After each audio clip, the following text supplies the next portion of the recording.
The Dagannoth Kings are a challenge all Ironmen must face eventually. So now it's your turn to delve into the King's lair and obtain your rings.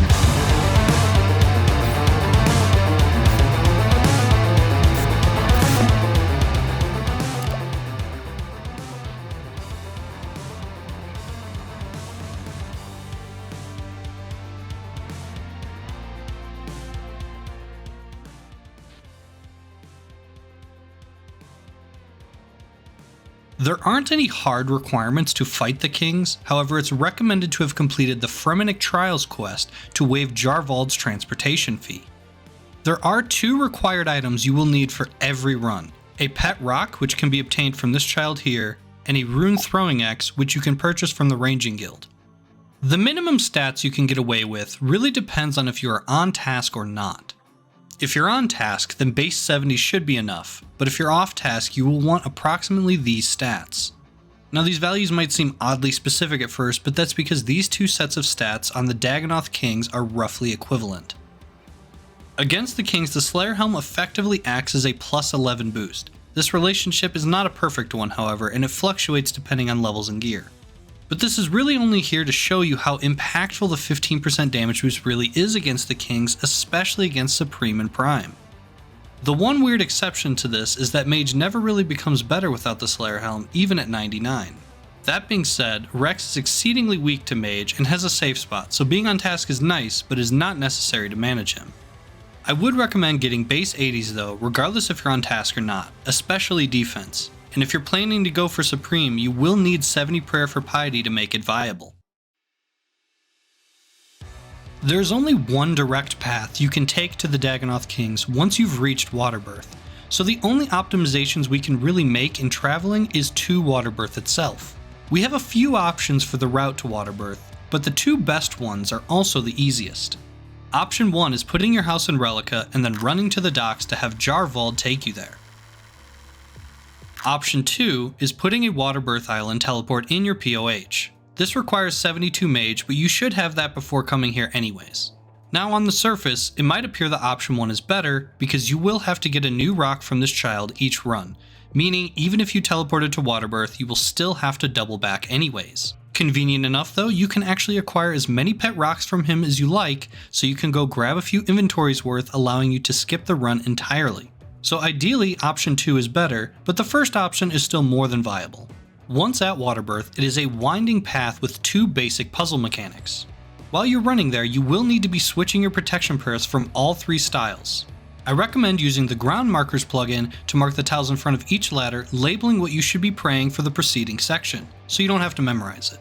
But I'll also be showing you what you should be praying in the top left-hand corner if you just want to follow along. This is a pretty long run, so I would recommend bringing super energy pots or staminas if you have them. Once you enter the dungeon, you will head east to this gate, which is your first puzzle mechanic. Drop your pet rock on either of the floor panels, then stand on the opposite one and click the door. You will then continue heading east until you reach this junction. This is the second and final puzzle mechanic, so equip your rune throwing axe and click your special attack icon. Then attack the middle panel and it'll ricochet around, opening up the path. Then continue heading east, head east a little longer, then make a right-hand turn south down to your next ladder. Now we're going to head back west to the ladder at the end. Your next ladder is to the south. Continue south going up your next ladder. Run east past the giant rock crabs. Continue east and then make a left-hand turn north. Now head north through the next 2 ladders. Once you reach this corner, make a right-hand turn east, and your last ladder will be at the end of this tunnel. Once down here, just follow the tunnel south until it opens up.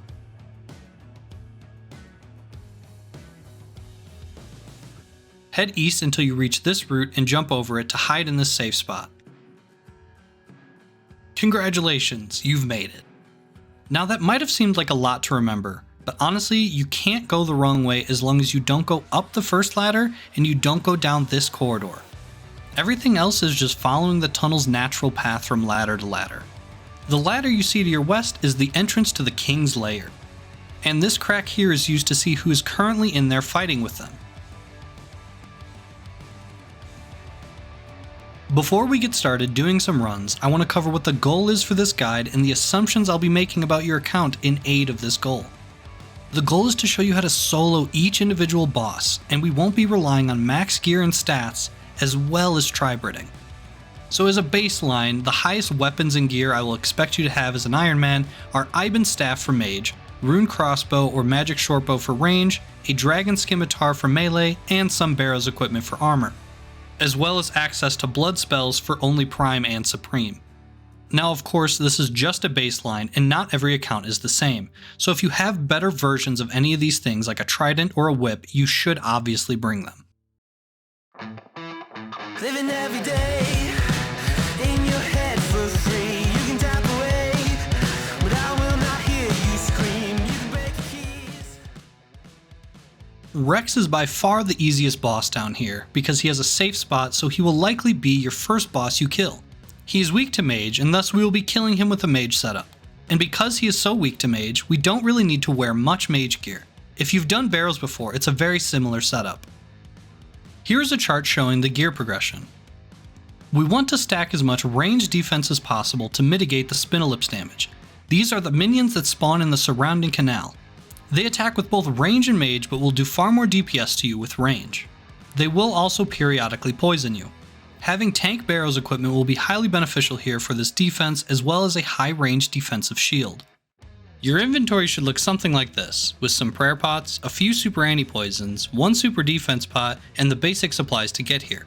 The rest of your inventory should be filled with your highest healing food and the runes to cast your spells. Enter the King's Lair by going down this ladder with Protect from Mage up and use your super defense pot, then enable Piety or Steel Skin if you don't have it.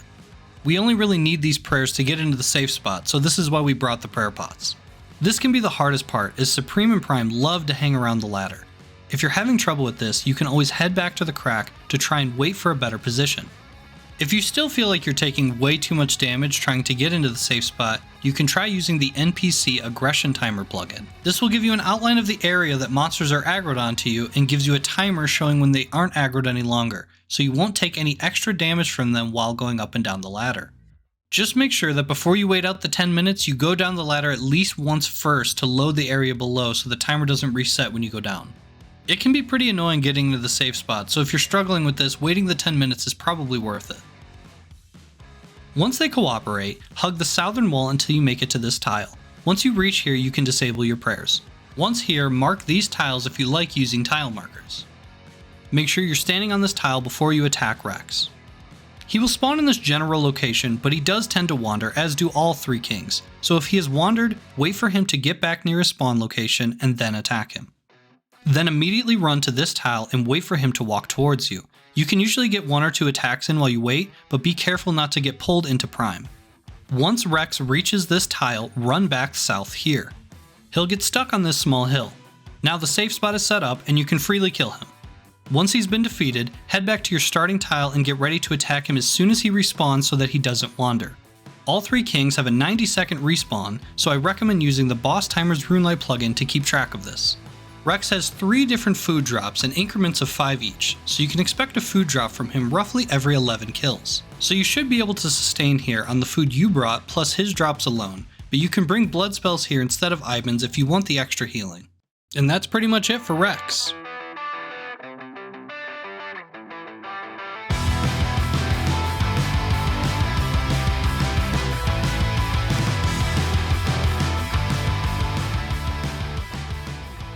Prime is the second hardest boss to kill here, but still overall fairly easy if you can do enough DPS, so as I said before, being on task here will be highly beneficial. He attacks with mage and is weak to range, so we will be praying mage and killing him with range. Here's another chart showing you what gear you should bring. Although the magic shortbow is slightly more DPS, the ability to wear a shield with the rune crossbow is very important because range gear doesn't offer much in the way of defense, but if you have a high defense level, a magic shortbow is still viable. Ideally, you will have Carol's gear because it offers solid defense for range, but we will be bringing a tank switch for both chest and legs while not attacking Prime, so you can experiment with your leg slot. But if you don't have a Carol skirt, you'll be better off just wearing any tank legs the entire time, as this only translates to a small DPS loss.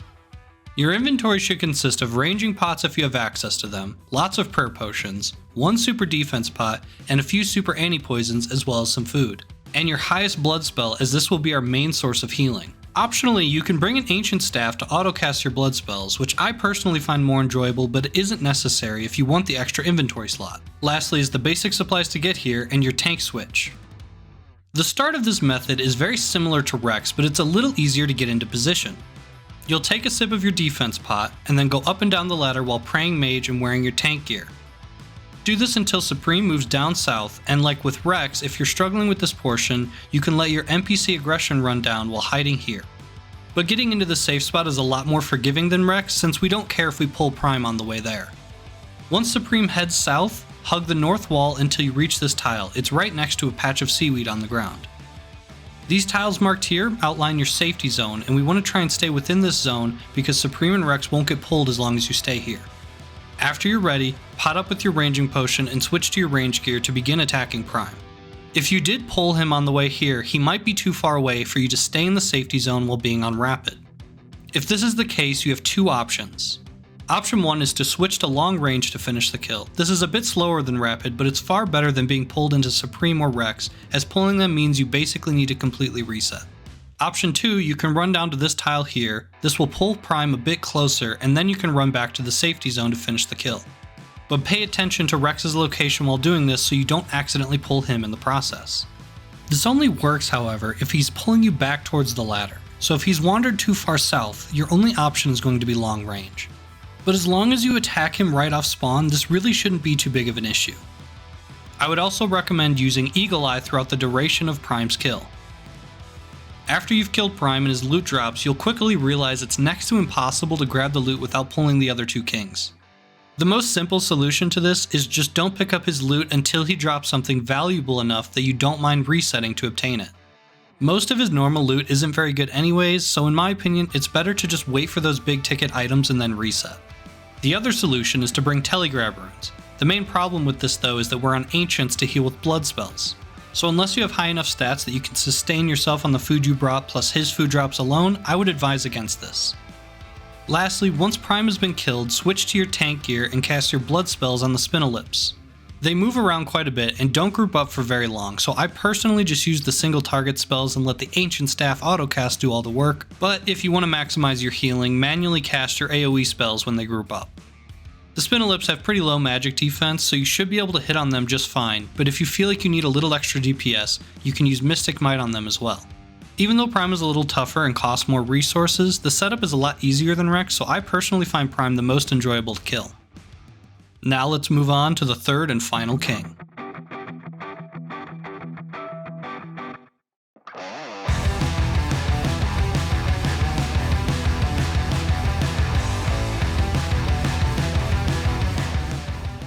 Supreme is by far the hardest boss to solo because unlike with the other two bosses, it's impossible to pull just Supreme.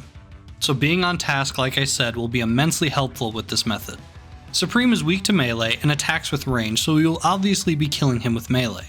That being said, we'll actually be praying mage because Prime will almost always be pulled alongside Supreme and has the highest damage potential of the three kings. The gear you should be wearing is pretty straightforward. We just want to stack as much range defense as possible, and the rest should be your best melee offensive gear. The inventory setup is very similar to the other two bosses. We'll bring prayer pots, a superset, and super anti-poisons. We will also be bringing two forms of healing, normal food for during the fight, and blood spells for after the fight. And lastly, a spec weapon like a DDS or better. This method has a lot more setup than the other two kings, so it can be a little tedious to get going, but once you have things set up correctly, it's not too bad. Like we did with Rex, I recommend using the NPC aggression timer and waiting for the aggro to run out for the normal mobs upstairs. Doing this here is a lot more beneficial than the other two bosses and will be pretty crucial for the viability of this method. So like with before, make sure it's enabled before teleporting to Waterbirth, and when you arrive here, go down the ladder once to load the area below.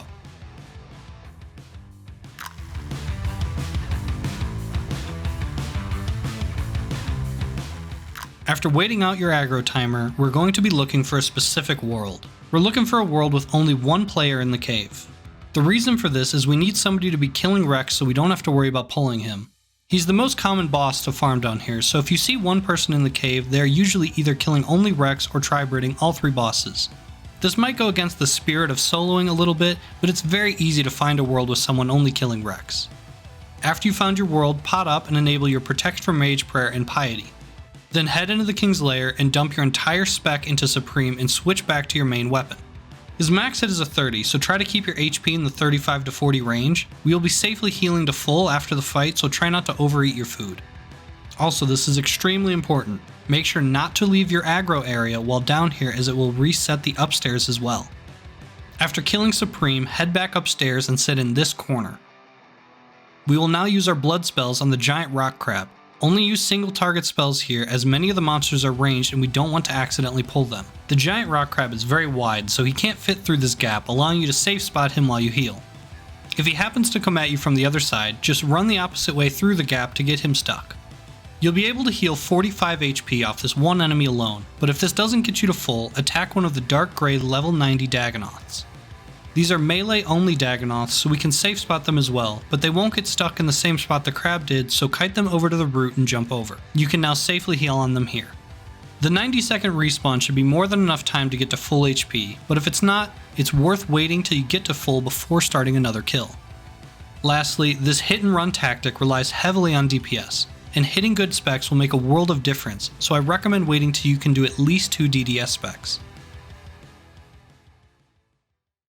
Lastly, I want to go over a few more advanced techniques you can use to make your runs go a little smoother. These are not necessary, but can extend your trips quite a bit. Most of these tips revolve around some sort of prayer flicking, so if you're comfortable with this concept, you shouldn't have much difficulty with these. However, even if you're not, the first tip has no risk associated with it, so it'll be a great way to get introduced to the mechanics.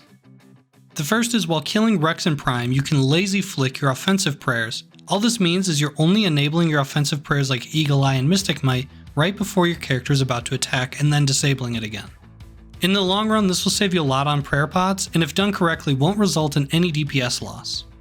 I wouldn't do this for Supreme however though, as the defensive bonus of Piety is just as important as the offensive, so you should leave it enabled for the duration of the fight. The second is one tick flicking. If you're unfamiliar with this concept, basically you turn your prayer on and off every tick, causing you to not use any prayer points. So you can set your quick prayers up to have both your offensive prayer and your defensive prayer, and then one tick flick that to massively save on prayer pots. But be careful doing this against Prime, because messing it up can easily get you killed. The timing can be a little tricky to learn, so if you want to hear a much better explanation on how to do this well, I recommend finding a tutorial specifically for this mechanic. The last one is off-ticking Supreme and Prime. This is the concept of switching between your Protect from Mage and range prayers while fighting Supreme to massively reduce the amount of damage you take. The core idea of this mechanic is that you get Prime and Supreme to attack asynchronously, allowing you to switch your protection prayers between them, never taking any damage. Sometimes they'll naturally be tacking you on an off-tick cycle, but if you want to set it up manually, all you have to do is walk underneath Supreme to force them to be off-tick. This method can be pretty difficult to master because you need to watch the enemy's animations and switch prayers, and you'll be heavily punished if you do it incorrectly, but you can learn it more safely if you prioritize watching Prime. Mage and range attack damage is calculated right as the animation starts, so all you need to do is watch Prime, and the moment he begins his attack animation, switch your protection prayer from Mage to range. Then Supreme will attack you shortly after, so quickly switch back to protecting from Mage. Then you will cycle like that for the duration of the fight. Even if you're too quick to switching back to Mage, it won't be any different than if you were just praying Mage the whole time anyway, so this is the safest way to get the timing down. And as with the previous tip, there are far more detailed explanations out there on this mechanic if you're interested in learning more. All these mechanics I mentioned can be applied to all sorts of areas in Gielinor, so I recommend giving them a shot. Thanks for watching guys, happy hunting, and good luck. I freeze, I burn, I blame. I love